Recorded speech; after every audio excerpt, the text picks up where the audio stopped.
What are some of the most despicable crimes people will commit? Let's find out, starting with number 6, the Prodigal Son. Nicolas Shaughnessy, a 22-year-old from Austin, Texas, pleaded guilty to patricide and received a 35-year prison sentence for hiring someone to take out his father. His mother, who survived, had also been targeted in the plot. The crime stemmed from Nicholas's greed and desire to gain access to his parents' $2 million life insurance policy and their well-known jewelry business. Along with his ex-wife, Jacqueline Edison, Nicholas masterminded the plot, but the plan spiraled into a confrontation that ended his father's life. Nicholas's father, Ted Shaughnessy, owned Gallery Jewelers in Austin, a well-respected business in the community. On the night of the incident in March of 2018, Ted and his wife, Corey, were in their home when they heard an intruder. Armed and prepared to defend themselves, Ted confronted the man, but was hit by a round in the hallway of their house, ending everything for him. Corey fought back and managed to survive, though her life was forever changed by the ordeal. Investigators quickly focused on Nicholas as a suspect. Evidence revealed that he had remote access to his parents' home security system, which he turned off that night. Nicholas had also promised one hired goon, Johnny Leon, $100,000 to carry out the crimes. Another accomplice, Arian Smith, was found to have played a role in facilitating the crime. Both Leon and Smith, like Nicholas, were sentenced to 35 years in prison. During the investigation, detectives uncovered overwhelming evidence, including cell phone records that put Nicholas near the scene of the crime. These records contradicted Nicholas's claim that he and his wife were in College Station at the time. The court also heard that Nicholas had initially planned to do the deed himself, but ultimately lacked the fortitude to follow through, instead hiring the job out. Despite pleading guilty and taking responsibility for his role in the crime, Nicholas faced strong opposition from his extended family. In a statement, they expressed their disappointment with his plea deal, feeling that he should never be released. His mother, however, consulted with the district attorney and ultimately found the plea deal acceptable, though she still struggled with her son's actions. In interviews from prison, Nicholas has reflected on the crime, expressing regret and taking accountability for what he described as a cowardly act. He admitted to his role in planning the crime, but distanced himself from claims made by his ex-wife Jacqueline Edison, who has alleged mistreatment and portrayed herself as a victim. Nicholas, seeking some redemption, hopes to rebuild his relationship with his mother, who has continued to support him to some degree. While serving out his sentence, Nicholas is working towards an associate degree and is focused on self-improvement. He understands that his future parole eligibility, in just under 20 years, will be determined by his behavior in prison and the parole board's assessment of his rehabilitation. Regardless, Nicholas knows that the damage done to his family and his life cannot be undone. It looks like a lot of long nights are on the way for Nicholas, and we can't say he doesn't deserve them. Number 5. Hollywood Terror. Samuel Haskell Jr. was charged with 3 counts of ending someone's life, even though law enforcement has only recovered partial remains. The 35-year-old, a low-budget film director and son Samuel Haskell III, former VP at William Morris, was accused of offing his wife Mei Haskell and her parents, Gaoshan Li and Yanxiang Wang. Authorities believe the remains found belong to Mei, but no further evidence has been recovered to conclusively identify the victims. Haskell's arrest followed a chilling discovery when some remains were found in a dumpster near his home. Investigators were tipped off after day laborers he hired to remove heavy trash bags from his property became suspicious and uncovered some remains in one of the bags. Though they returned the bags and attempted to distance themselves, they later reported the discovery to the police. Surveillance footage later revealed Haskell discarding a large, heavy bag in a nearby dumpster, further deepening suspicions. Police found blood and other biological evidence from 3 individuals at the home Haskell shared with his wife and her parents. The couple's 3 children, who were safely found at school during the investigation, are now with family.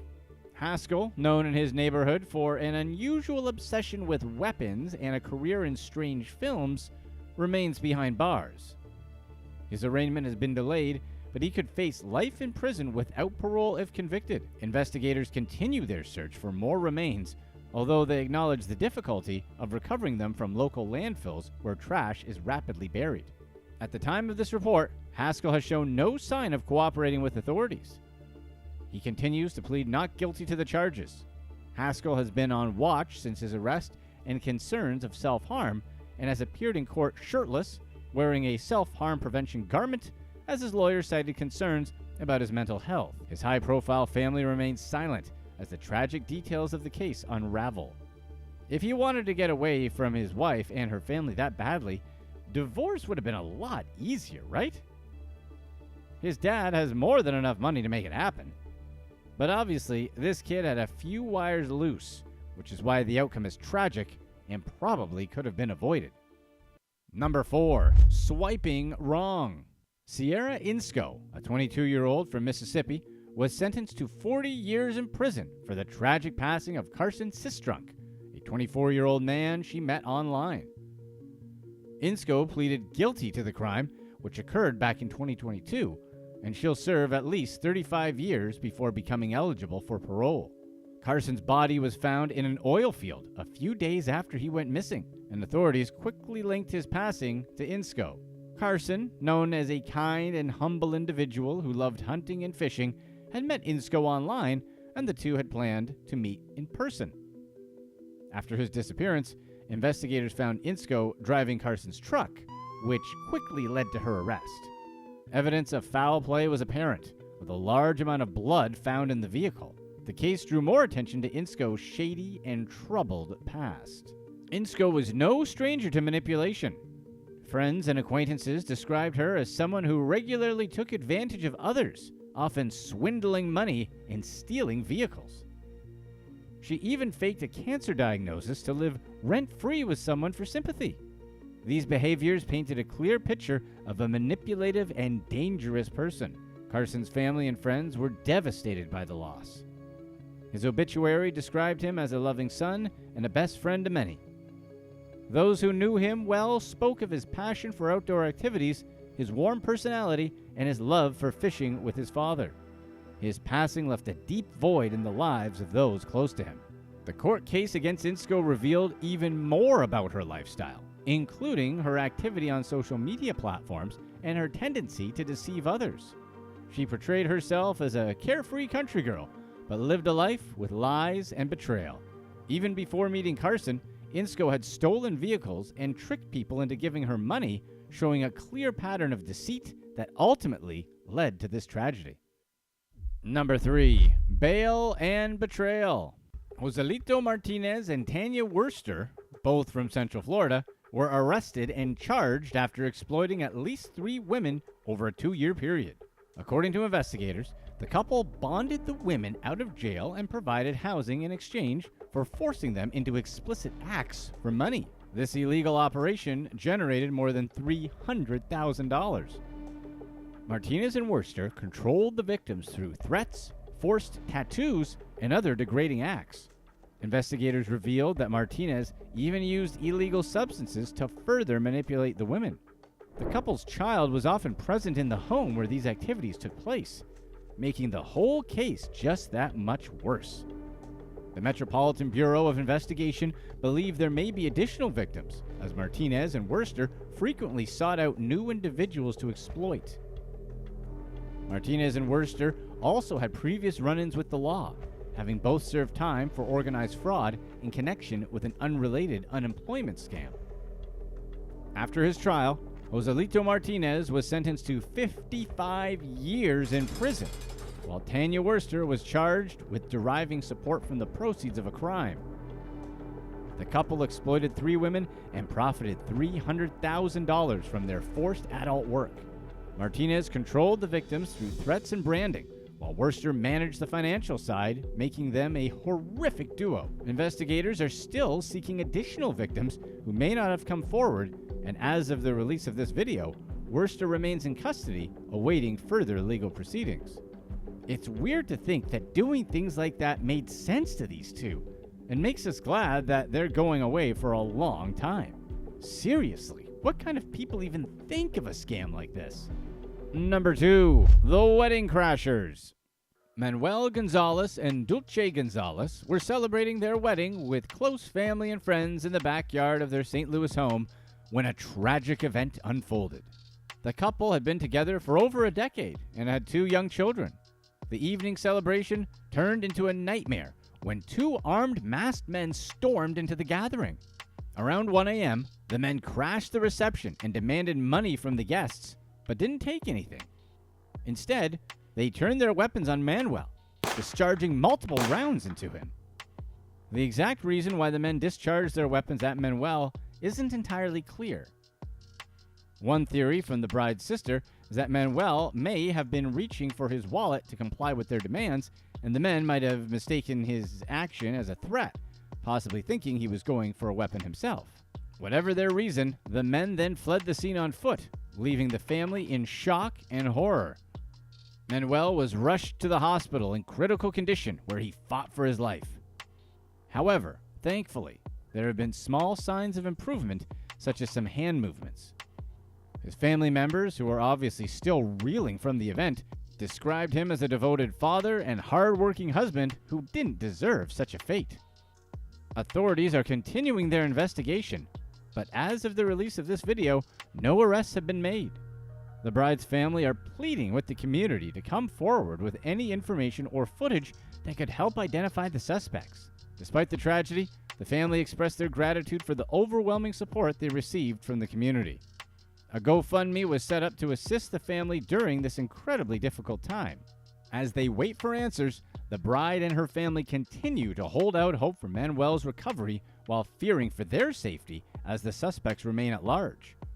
We hope that these guys are caught and that justice gets served. Number 1. Life after freedom. Today, we're giving an update on the notorious Turpin family, whose story shocked the nation when details of their horrific crimes came to light.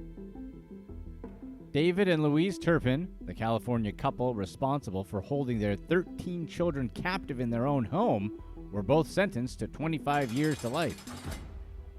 David Turpin was moved to a new prison facility in 2024 over concerns for his safety.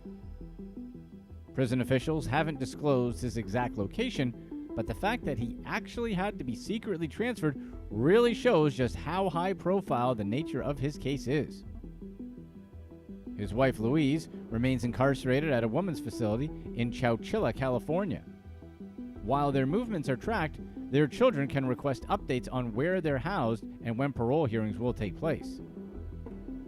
The Turpins gained national infamy in 2018 after one of their daughters, 17-year-old Jordan, bravely escaped the family's home and alerted the authorities to the horrifying conditions she and her siblings had endured for years.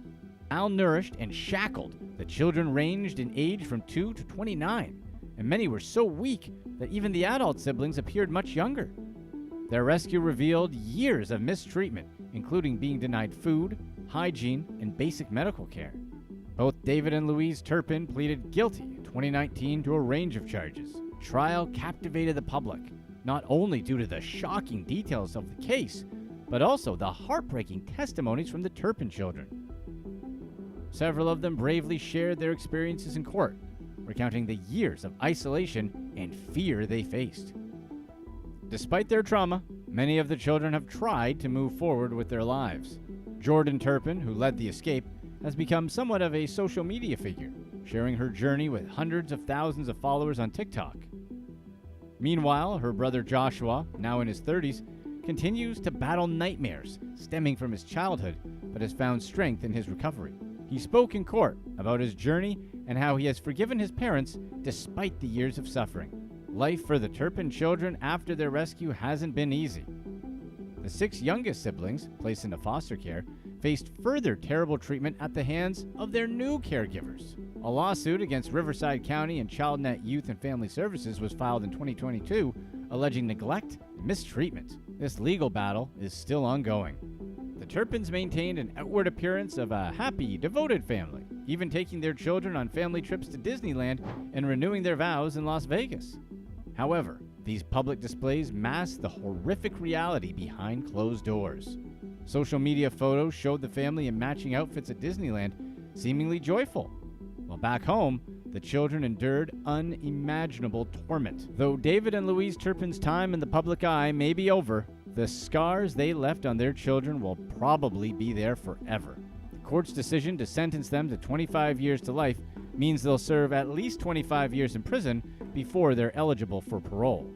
After that, a parole board will review their case and decide if they can be released. However, given the severity of their crimes, it's likely the two will remain in prison for much longer, possibly the rest of their lives. Click to watch one of these next videos. Let us know in the comment section what superpower you'd rather have. The ability to time travel, but only to the past, or the ability to teleport anywhere in the world instantly.